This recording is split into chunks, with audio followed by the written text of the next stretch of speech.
Hello everyone and welcome to this video. Today I will show you how to transfer money from Cleo to Cash App. So guys, follow me in this video and this video will help you. So guys, let's get started guys. The first step, open up guys the Cleo app, and after that what you have to do, select the card option as you can see here, this option, and after that click this one, today with Express or working 4 days, this with the fee guys later, and this is account without fee.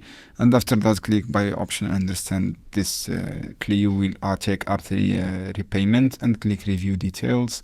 After that guys, click this option agree Cleo full cash advanced and the primary card fails, and click get your cash.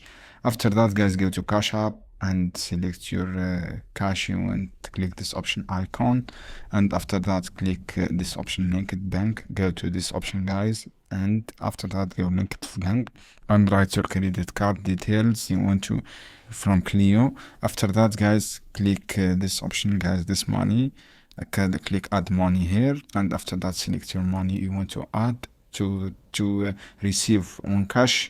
After that guys, click confirm and you will transfer easily without any problems. So guys, thanks for watching this video. Any question down below in the comment and I will answer your question as soon as possible guys.